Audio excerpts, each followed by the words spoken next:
ದ್ವಿಚಕ್ರ ವಾಹನಕ್ಕೆ ಹಿಂಬದಿಯಿಂದ ಟ್ರ್ಯಾಕ್ಟರ್ ಗುದ್ದಿದ ಪರಿಣಾಮವಾಗಿ ಬೈಕ್ ಸವಾರ ಸ್ಥಳದಲ್ಲಿಯೇ ಸಾವನ್ನಪ್ಪಿರುವ ಘಟನೆ ಬಾಗಲಕೋಟೆ ಜಿಲ್ಲೆಯ ಜಮಖಂಡಿ ತಾಲೂಕಿನ ಸಿದ್ದಾಪುರ ಗ್ರಾಮದ ಮುಧೋಳ ಹೆದ್ದಾರಿಯಲ್ಲಿ ಜರುಗಿದೆ. ನವೆಂಬರ್ 25ರಂದು ಸಂಜೆ 5:30 ಸಂದರ್ಭದಲ್ಲಿ ದುರ್ಘಟನೆ ಜರುಗಿದೆ.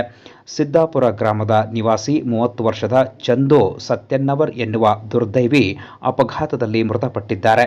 ಇನ್ನು ಬೈಕ್ನಲ್ಲಿ ಹಿಂಬದಿ ಸವಾರ ಕೂಡ ಇದ್ದರು ಎಂದು ತಿಳಿದು ಬಂದಿದ್ದು, ಹಿಂಬದಿ ಸವಾರ ಪ್ರಾಣಾಪಾಯದಿಂದ ಪಾರಾಗಿದ್ದಾರೆ ಎಂದು ಮಾಹಿತಿ ಲಭ್ಯವಾಗಿದೆ. ಇನ್ನು ಚಂದು ಎಂದಿನಂತೆ ತಮ್ಮ ನಿತ್ಯದ ಕೆಲಸಕ್ಕೆ ಹೋಗಲು ಪೆಟ್ರೋಲ್ ಬಂಕ್ಗೆ ಪೆಟ್ರೋಲ್ ಹಾಕಿಸಿಕೊಳ್ಳುವುದಕ್ಕೆ ಹೋಗುತ್ತಿದ್ದ ಸಂದರ್ಭದಲ್ಲಿ ಹಿಂದಿನಿಂದ ಟ್ರ್ಯಾಕ್ಟರ್ ಗುದ್ದಿದ ಪರಿಣಾಮವಾಗಿ ಅಪಘಾತ ಸಂಭವಿಸಿ ಅವರು ಸ್ಥಳದಲ್ಲಿಯೇ ಅತಿ ರಕ್ತಸ್ರಾವದಿಂದ ಸಾವನ್ನಪ್ಪಿದ್ದಾಗಿ ಮಾಹಿತಿ ಲಭ್ಯವಾಗಿದೆ. ಇನ್ನು ವಿಷಯ ತಿಳಿಯುತ್ತಿದ್ದಂತೆ ಸ್ಥಳಕ್ಕೆ ದೌಡಾಯಿಸಿದ ಜಮಖಂಡಿಯ ಸಿಪಿಐ ಮಲ್ಲಪ್ಪ ಮಡ್ಡಿ ಹಾಗೂ ಪಿಎಸ್ಐ ಗಂಗಾಧರ ಪೂಜಾರಿ ಅವರು ಸ್ಥಳ ಪರಿಶೀಲನೆ ನಡೆಸಿದ್ದಾರೆ. ಬಾಗಲಕೋಟೆಯ ಜಮಖಂಡಿಯ ಗ್ರಾಮೀಣ ಪೊಲೀಸ್ ಠಾಣಾ ವ್ಯಾಪ್ತಿಯಲ್ಲಿ ಘಟನೆ ಜರುಗಿದ್ದು, ಪೊಲೀಸರು ತನಿಖೆಯನ್ನು ಮುಂದುವರೆಸಿದ್ದಾರೆ. ಇನ್ನು ಪೊಲೀಸರ ತನಿಖೆಯಿಂದಷ್ಟೇ ಹೆಚ್ಚಿನ ಮಾಹಿತಿ ಲಭ್ಯವಾಗಬೇಕಾಗಿದೆ.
ट्रैक्टर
₹50